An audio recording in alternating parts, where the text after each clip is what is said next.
ನಮಸ್ಕಾರ, ನ್ಯೂಸ್ 11 ಕರ್ನಾಟಕಕ್ಕೆ ಸ್ವಾಗತ. ನಾನು ತಾನ. ವಿಜಯಪುರ ನಗರದಲ್ಲಿ ಹಮ್ಮಿಕೊಂಡಿದ್ದ ಮಾಧ್ಯಮಗೋಷ್ಠಿಯಲ್ಲಿ ಮುಖಂಡ ರಾಜು ಆಲ್ಕೂರ್ ಮಾತನಾಡಿ, ಬಿಜೆಪಿಯ ಜಿಲ್ಲಾ ಹಾಗೂ ರಾಜ್ಯ ಮುಖಂಡರು ಪದೇ ಪದೇ ಕಾಂಗ್ರೆಸ್ ಪಕ್ಷದ ಬೆಳವಣಿಗೆಗೆ ಆತಂಕಕಾರಿಯಾದ ಸಂದರ್ಭಗಳನ್ನ ನಿರ್ಮಾಣ ಮಾಡುತ್ತಿದ್ದಾರೆ. ಯಾವ ಪಕ್ಷ ಜನಪರವಾಗಿ ಕೆಲಸ ಮಾಡುತ್ತಿದೆ ಅಂತಹ ಪಕ್ಷಕ್ಕೆ ಕೋಮುವಾದದ ಬಣ್ಣ ಕೊಡುವಂತಹದ್ದು, ಕೇವಲ ಒಂದೇ ಧರ್ಮಕ್ಕೆ ಸೀಮಿತವಾಗಿ ನೀವು ಕೆಲಸ ಮಾಡುತ್ತೀರಿ ಎನ್ನುವುದು ಮತ್ತು ನಮ್ಮ ಪಕ್ಷದ ನಾಯಕರ ಬಗ್ಗೆ, ಅವರ ಸಾಧನೆಗಳ ಬಗ್ಗೆ ಅತ್ಯಂತ ಕನಿಷ್ಠವಾಗಿ ಮಾತನಾಡಿರುವುದನ್ನ ನಾವು ವಿರೋಧಿಸುತ್ತೇವೆ. ಇನ್ನು ನಿನ್ನೆ ಬಿಜೆಪಿಯ ಜಿಲ್ಲಾಧ್ಯಕ್ಷರಾದ ಅಂಗಡಿರವರು ನಮ್ಮ ಜಿಲ್ಲೆಯ ನಾಯಕರ ಬಗ್ಗೆ ಹಾಗೂ ಎಂಬಿ ಪಾಟೀಲ್ ರವರ ಬಗ್ಗೆ ಹಗುರವಾಗಿ ಮಾತನಾಡಿರುವುದನ್ನ ತೀವ್ರವಾಗಿ ಖಂಡಿಸುತ್ತೇವೆ ಎಂದರು. ಇವತ್ತು ಕರೆದಂತ ಪತ್ರಿಕಾಗೋಷ್ಠಿ ಬಿಜೆಪಿಯ ಜಿಲ್ಲಾ ಮುಖಂಡರು, ರಾಜ್ಯ ಮುಖಂಡರು ಪದೇ ಪದೇ ಕಾಂಗ್ರೆಸ್ ಪಕ್ಷದ ಬೆಳವಣಿಗೆಗೆ ಒಂದು ಆತಂಕಕಾರಿಯಾಗಿರ್ತಕ್ಕಂಥ ಸಂದರ್ಭಗಳನ್ನು ನಿರ್ಮಾಣ ಮಾಡ್ತಿದ್ದಾರೆ. ಯಾವ ಪಕ್ಷ ಜನಪರವಾಗಿ ಕೆಲಸ ಮಾಡ್ತಾ ಇದೆ, ಯಾವ ಪಕ್ಷ ಬಡವರ ಪರವಾಗಿ ಕೆಲಸ ಮಾಡ್ತಾ ಇದೆ, ಯಾವ ಪಕ್ಷದ ಸಂವಿಧಾನ ಹೇಳ್ತಕ್ಕಂಥ ಒಂದು ವಿಚಾರದಲ್ಲಿ ಕೆಲಸ ಮಾಡ್ತಾ ಇದೆ ಅಂತ ಪಕ್ಷಕ್ಕೆ ಕೋಮವಾದದ ಬಣ್ಣ ಕೊಡ್ತಕ್ಕಂಥದ್ದು, ಕೇವಲ ಒಂದೇ ಧರ್ಮಕ್ಕೆ ಸೀಮಿತವಾಗಿ ನೀವು ಕೆಲಸ ಮಾಡ್ತೀರಿ ಅಂತಕ್ಕಂಥದ್ದು, ನಮ್ಮ ಪಕ್ಷದ ನಾಯಕರ ಬಗ್ಗೆ, ಅವರ ಸಾಧನೆಗಳ ಬಗ್ಗೆ ಅತ್ಯಂತ ಒಂದು ಕನಿಷ್ಠ ಮಟ್ಟದಲ್ಲಿ ಅವ್ರು ಮಾತನಾಡ್ತಕ್ಕಂಥದ್ದನ್ನು ನಾವು ವಿರೋಧಿಸಲಿಕ್ಕೆ ಇವತ್ತು ಈ ಗೋಷ್ಠಿಯನ್ನು ಕರೆದಿದ್ದೇವೆ. ನಿನ್ನೆ ತಾವು ಎಲ್ಲ ನೋಡಿರ್ಬೋದು, ಜಿಲ್ಲಾ ಮಟ್ಟದಲ್ಲಿ ಮೊದಲನೇದಾಗಿ ಪ್ರಾರಂಭ ಮಾಡ್ತೀನಿ. ನಮ್ಮ ಏನು ಜಿಲ್ಲಾ ಬಿಜೆಪಿ ಅಧ್ಯಕ್ಷ ಆಗಿರ್ತಕ್ಕಂಥ ಅಂಗಡಿ ಅವರು ಮತ್ತು ಅವರ ಗೆಳೆಯರು ಕೂಡ ನಿನ್ನೆ ಅವರ ಕಾರ್ಯಾಲಯದಲ್ಲಿ ಗೋಷ್ಠಿಯನ್ನು ಕರೆದು ಕಾಂಗ್ರೆಸ್ ಪಕ್ಷದ ಮೇಲೆ, ವಿಶೇಷವಾಗಿ ನಮ್ಮೆಲ್ಲರ ಪಕ್ಷದ ನಮ್ಮ ಜಿಲ್ಲೆಯ ಮತ್ತು ರಾಜ್ಯ ನಾಯಕರಾಗಿರ್ತಕ್ಕಂಥ ಸನ್ಮಾನ್ಯ ಎಂಬಿ ಪಾಟೀಲ್ ಸಾಹೇಬ್ರ ಬಗ್ಗೆ ಬಹಳ ಹಗುರವಾಗಿರ್ತಕ್ಕಂಥ ಮಾತುಗಳನ್ನು ಹೇಳಿದ್ದಾರೆ. ಅದನ್ನು ನಾವೆಲ್ಲರೂ ಕೂಡ ಅತ್ಯಂತ ತೀವ್ರವಾಗಿ ನಾವು ಖಂಡಿಸ್ತೇವೆ. ಏನು ಹೇಳಿದ್ದಾರೆ ಅಂದರೆ, ಎಂಬಿ ಪಾಟೀಲ್ ಅವರು ಕೇವಲ ಬೇರೆಯವರನ್ನ ಬೆಳೆಸಂಗಿಲ್ಲ, ಅವರು ಮಾತ್ರ ಬೆಳೀತಾರೆ ಅಂತಕ್ಕಂಥ ಹೇಳೋ ರೀತಿಯಲ್ಲಿ ಒಂದು ವಿಚಾರವನ್ನು ಹೇಳಿದ್ದಾರೆ. ಬಹುಶಃವಾಗಿ ಎಂಬಿ ಪಾಟೀಲ್ ಅಷ್ಟೇ ಅಲ್ಲ, ಅವರ ಇಡೀ ಕುಟುಂಬ, ದಿವಂಗತ BM ಪಾಟೀಲ್ ಸಾಹೇಬರು ಅವ್ರ ತಂದೆಯವರಿದ್ದಾಗ ಕೂಡ ಅನೇಕ ನಾಯಕರನ್ನ ಈ ಜಿಲ್ಲೆಯಲ್ಲಿ ಬೆಳೆಸಿದ್ದಾರೆ. ಅದರಲ್ಲಿ ನಾನು ಕೂಡ ಒಬ್ಬ, ಮುರ್ಷಿದ್ಪುರವರು ಕೂಡ ಒಬ್ರು. ಇವತ್ತು ಎಂಬಿ ಪಾಟೀಲ್ ಸಾಹೇಬರು ಇವತ್ತು ಏನು ಜಿಲ್ಲಾ ಪಂಚಾಯತಿಗಳು ನನಗೆ ತಿಳಿದ ಮಟ್ಟಿಗೆ 2000ರಿಂದ ಇಲ್ಲಿವರೆಗೆ ಏನು ಜಿಲ್ಲಾ ಪಂಚಾಯತಿಗಳಾಗಿದ್ದಾವೆ, ಎಲ್ಲ ಜಿಲ್ಲಾ ಪಂಚಾಯತಿ ಅಧ್ಯಕ್ಷರನ್ನ ಯಾರಾದರೂ ಮಾಡಿದ್ರೆ ಅದು ಎಂಬಿ ಪಾಟೀಲ್ ಸಾಹೇಬರು. ಅಲ್ಲಿ ಅನೇಕ ನಾಯಕರನ್ನ ಸೃಷ್ಟಿ ಮಾಡಿದ್ದಾರೆ ಅಧ್ಯಕ್ಷರ ಮಾಡೋದ್ರ ಮುಖಾಂತರ. ವರ್ಷಪತಿಯಲ್ಲಿ ಅವ್ರು ಹಿಡ್ಕೊಂಡು, ಅದೇ 2000 ಹಿಡ್ಕೊಂಡು ಇಲ್ಲಿವರೆಗೆ ಅನೇಕ ಜನ, ಸುಮಾರು 10-12 ಜನ ಬರ್ತಾರೆ. ಅವರೆಲ್ಲರ ಹೆಸರು ಹೇಳಿಕ್ಕೆ ನಾನು ಇಚ್ಛೆ ಪಡಂಗಿಲ್ಲ. ಮತ್ತು ಅನೇಕ ವಿಧಾನಸಭೆಗೆ ಅನೇಕ ನಾಯಕರಿಗೆ ಟಿಕೆಟನ್ನು ಕೊಡಿಸೋದ್ರ ಮುಖಾಂತರ ಅವ್ರು ಗೆಲ್ಲಿಸಲಿಕ್ಕೆ ಕಾರಣ ಕೂಡ ಆಗಿದ್ದಾರೆ. ಅಪ್ಪಾಜಿ ನಾಡಗೌಡ ಸಾಹೇಬರಾಗಿರ್ಬೋದು, ಹಿಂದೆ ಉಸ್ತಾದ್ ಅವರಾಗಿರ್ಬೋದು, ಇವತ್ತು ಮುಸ್ಲಿಫ್ ಅವರಾಗಿರ್ಬೋದು, ನಾ ಆಗಿರ್ಬೋದು, ಹಿಂದೆ BM ಪಾಟೀಲ್ ಸಾಹೇಬರಿದ್ದಾಗ ಬಕ್ಷಿ ಅವರಾಗಿರ್ಬೋದು, ಹೀಗೆ ಅನೇಕ ನಾಯಕರನ್ನ ಬೆಳೆಸ್ತಕ್ಕಂಥ ಮತ್ತು ಎಲ್ಲ ಜಾತಿಯ ಜನರನ್ನು ಬಳಸ್ತಕ್ಕಂಥ, ಯಾರು ಸ್ವಜಾತಿಯ ಜನರನ್ನು ಬೆಳೆಸ್ತಾರೆ ಇವತ್ತು ಲೀಡರ್ ಅದವರು, ಅದು ಸನ್ಮಾನ್ಯ ಎಂಬಿ ಪಾಟೀಲ್ ಸಾಹೇಬರು ಎಲ್ಲ ಸಮುದಾಯಗಳನ್ನ, ಶೋಷಿತ ಸಮುದಾಯಗಳು, ಅಲ್ಪಸಂಖ್ಯಾತ ಸಮುದಾಯಗಳು, ಇವತ್ತು ಬ್ಯಾಕ್ವರ್ಡ್ ಕ್ಲಾಸಿನ ಅನೇಕ ನಾಯಕರನ್ನ ಅವರು ಬೆಳೆಸಿರ್ತಕ್ಕಂಥ ಉದಾಹರಣೆಗಳದಾವ. ಬಹುಶಃ ನಮ್ಮ ಹೊಸದಾಗಿ ಬಂದಿರತಕ್ಕಂಥ ಅಂಗಡಿಯವರಿಗೆ ಮತ್ತು ಬಿಜೆಪಿ ಅವರಿಗೆ ಈ ವಿಚಾರ ಗೊತ್ತಿರ್ಲಿಕ್ಕಿಲ್ಲ. ಮತ್ತೊಂದು ಏನು ಹೇಳಿದ್ದಾರೆ ಅಂದ್ರೆ, ಅವರು ಕೇವಲ ಹಿಂದೂ ಪಕ್ಷದ, ಹಿಂದೂ ಜನಾಂಗದ ಅಥವಾ ಹಿಂದೂ ಧರ್ಮದ ವಿರೋಧಿಗಳಾಗಿದ್ದಾರಂತೆ.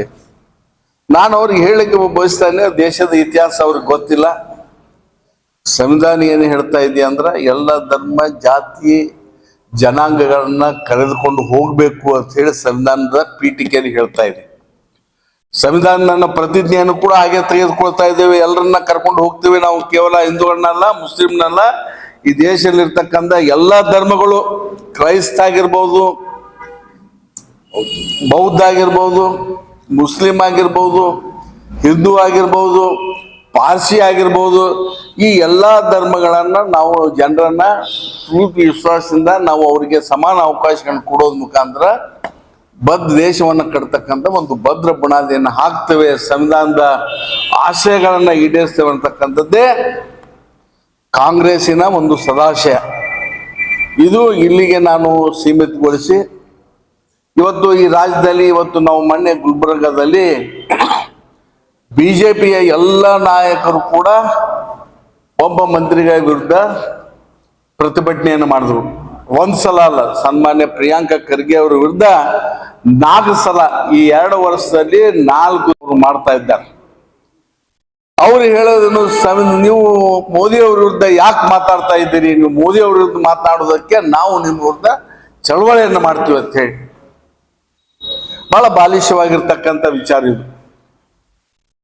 ಇವತ್ತು ದೇಶದ ಪ್ರಧಾನಿಯನ್ನ ಪ್ರಶ್ನೆ ಮಾಡ್ತಕ್ಕಂಥ ಅಧಿಕಾರ ಕಾಂಗ್ರೆಸ್ ಪಕ್ಷದವ್ರಿಗೆ ಅಷ್ಟೇ ಇಲ್ಲ, ಈ ದೇಶದಲ್ಲಿ ಇರ್ತಕ್ಕಂಥ ಕೊನೆಯ ಗುಡಿಸಿನಲ್ಲಿ ವಾಸ ಮಾಡ್ತಕ್ಕಂಥ ಒಬ್ಬ ವ್ಯಕ್ತಿಯು ಕೂಡ ಮೋದಿ ಅವರ ತಪ್ಪು ನಿರ್ಧಾರಗಳನ್ನ ಪ್ರಶ್ನೆ ಮಾಡ್ತಕ್ಕಂಥದ್ದು ಸಂವಿಧಾನಬದ್ಧವಾಗಿರ್ತಕ್ಕಂಥ ಹಕ್ಕಿದೆ. ಇದು ಅವ್ರಿಗೆ ಅರಿವಿಲ್ಲ ಬಿಜೆಪಿ ಅವರಿಗೆ. ಇವತ್ತು ಪ್ರಿಯಾಂಕಾ ಖರ್ಗೆ ಅವ್ರನ್ನ ಪದೇ ಪದೇ ಟಾರ್ಗೆಟ್ ಮಾಡ್ತಾ ಇದ್ದಾರೆ. ಯಾಕೆ ಒಬ್ಬ ದಲಿತ ನಾಯಕ ಬೆಳೆಯುವ ಹಂತದಲ್ಲಿ ಅವ್ರನ್ನ ಚೂಟಿ ಹಾಕ್ತಕ್ಕಂಥ ಕೆಲಸ ಅವರು ಮಾಡ್ತಾ ಇದ್ದಾರೆ. ದಲಿತ ವಿರೋಧಿ ಆಗಿರ್ತಕ್ಕಂಥ ಕೆಲಸ ಇವತ್ತು ಯಾರಾದ್ರೂ ಮಾಡಿದರೆ ಬಿಜೆಪಿ ಅವರು ಮಾಡ್ತಾ ಇದ್ದಾರೆ.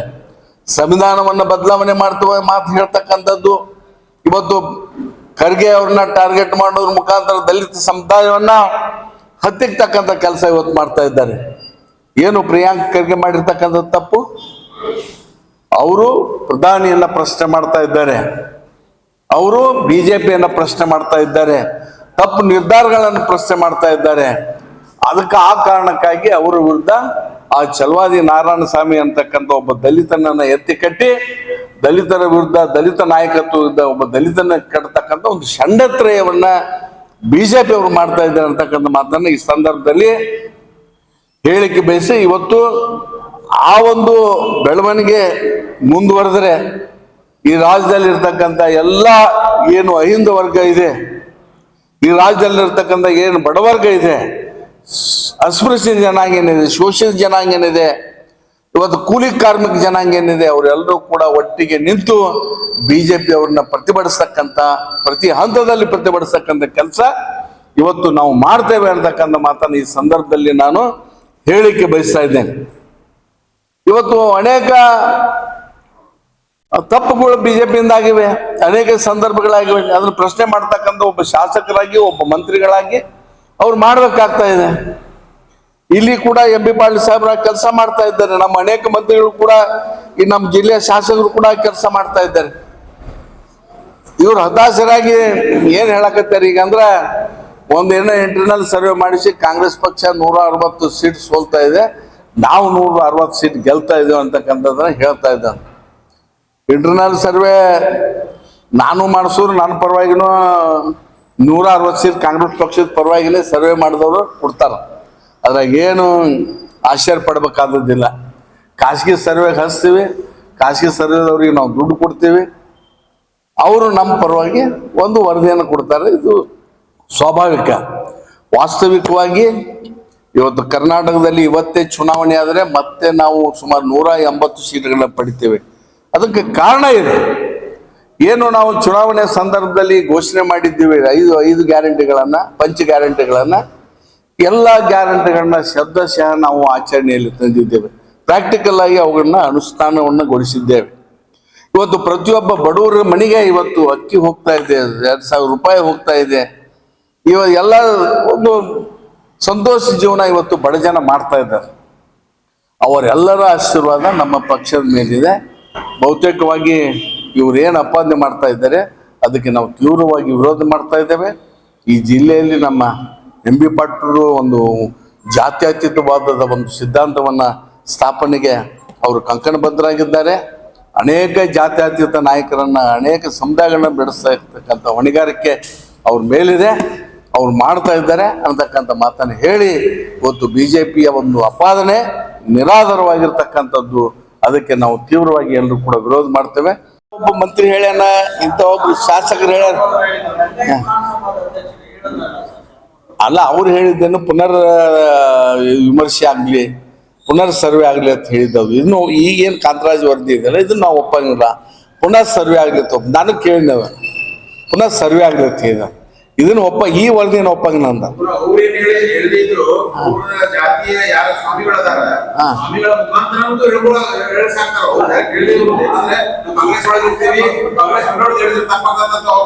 ನೋಡ್ರಿ ಸ್ವಾಮಿ, ಇದು ಇವರೇ ಮುಜುಮ್ದಾರ್ ಅವರೇ, ಇದು ನಮ್ಮ ದೇಶದ ಒಂದು ದೊಡ್ಡ ದುರ್ದೈವ. ಯಾವ ಮಠಾಧೀಶರು ಸ್ವಾಮಿಗಳು ಸಮಾಜಕ್ಕೆ ಮಾರ್ಗದರ್ಶನ ತೋರಿಸ್ಬೇಕು, ಎಲ್ಲರೂ ಮನುಷ್ಯರಂತೆ ಕಾಣ್ಬೇಕಂತ ಹೇಳಿ ಒಂದು ಸುಸಂದೇಶವನ್ನು ಸಾರಬೇಕು. ಅವರೇ ಒಂದೊಂದು ಜಾತಿ ಪರವಾಗಿ ಅವ್ರು ನಿಂತಾರ ಅಂತಂದ್ರೆ ಇದು ನಮ್ಮ ದೇಶದ ಅತ್ಯಂತ ದೌರ್ಭಾಗ್ಯ. ಇದ್ರ ಬಗ್ಗೆ ನಾನು ಏನೋ ಟೀಕೆ ವಿಮರ್ಶೆ ಮಾಡ್ಲಿಕ್ಕೆ ಹೋಗಲ್ಲ. ಅಲ್ಲ, ನನಗೆ ಅದ್ರ ಬಗ್ಗೆ ಮಾಹಿತಿ ಇಲ್ಲ. ನಾನು MLA ಈಗ ಸಂಪುಟ ತೀರ್ಮಾನಗಳು ನನಗೆ ಗೊತ್ತಾಗಂಗಿಲ್ಲ. ಬಟ್ ಒಂದು ವಿಚಾರಣೆ ಹೇಳ್ತೀನಿ, ಅಖಿಲ ಭಾರತೀಯ ಕಾಂಗ್ರೆಸ್ ಸಮ್ಮೇಳನ ಗುಜರಾತ್ನಲ್ಲಿ ಆಗಿ ತೀರ್ಮಾನ ತೆಗೆದುಕೊಂಡಿದೆ.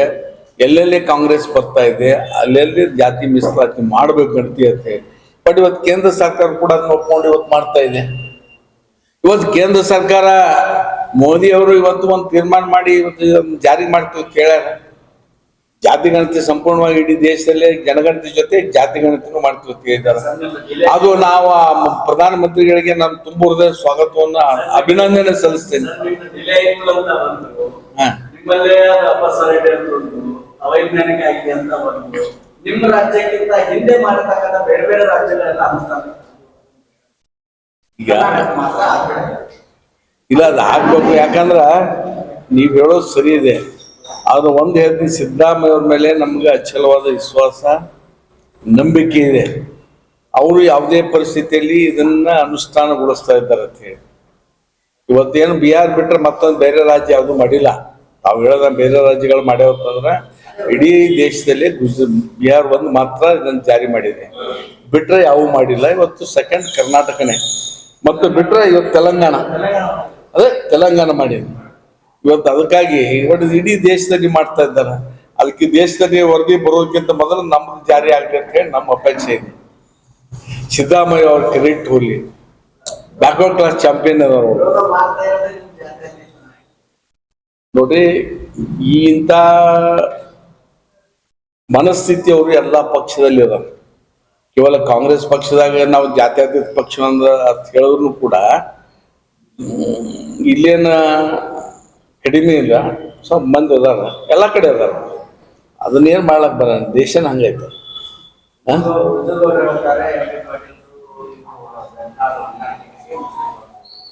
ಯಾರೇ ಅಲ್ಲ, ವಿಜಯಗೌಡ್ರು ಹಂಗೆ ಹೇಳ್ತಾರ ಅಂದ್ಮ್ಯಾಗ ಅದ ವಿಜಯಗೌಡ ಬೇರೆ ಬೇರೆ ಅಪಾದನೆ ಮಾಡ್ತಾರ. ಅವ್ರು ಅದು ಅಪಾದನೆಗೆಲ್ಲ ಅವ್ರ ಹೆಂಗ್ ಸೋತ್ರ, ಮತ್ತೆ ಅವ್ರ ಹೆಂಗ್ ಸೋತ್ರಿ, ನಾ ಹೆಂಗ್ ಸೋತೆ? ಏನಿಲ್ಲ ನೋಡ್ರಿ, ನಮಗೆ ಜನ ಆಶೀರ್ವಾದ ಜನ ನಮಗ್ ಮಾಡ್ಲಿಲ್ಲ, ನಾವು ಸೋತೀವಿ. ಹಂಗ ನಾವು ಜಿಗಜಿನಿ ಅವ್ರಿಗೆ ಹೆಂಗ್ ಗೆದ್ರ ಅಂತ ಹೇಳಿ ನೀವು ಎಲ್ಲ ಮಾಹಿತಿ ಎಲ್ಲ ಬಿಟ್ಟು ಕೂತ್ ಹೇಳಿದ್ರ ಅದೊಂದು ದೊಡ್ಡ ಕಥೆ ಐತಿ. ನಾವು ಹೇಳಕ್ ತಯಾರಿಲ್ಲ. ಜನ ಆಶೀರ್ವಾದ ಮಾಡಿಲ್ಲ, ನಾವು ಸೋತೀವತ್ತು ಅಷ್ಟು ಮಾತ್ರ ಹೇಳ್ತೀವಿ ಅಷ್ಟೇ. ಇಲ್ಲ, ನಾವು ಅದನ್ನ ಹೇಳಂಗಿಲ್ಲ. ಎಲ್ಲರೂ ನಮ್ಮ ಇಲೆಕ್ಷನ್ ಮಾಡ್ಯಾರ, ನಮ್ಮ ದುರ್ದೈವ, ನಮಗೆ ಜನ ಓಟ್ ಹಾಕಿದ್ರೆ ಸೋತೀವತ್ತು ಹೇಳ್ತೀವಿ. ಅಲ್ಲ, ನೀವು ವೈಯಕ್ತಿಕ ಮಾತಾಡ್ದಾಗ ಹೇಳ್ತೀವಿ, ನಾವು ಏನು ಹೇಳ್ಬೇಕು.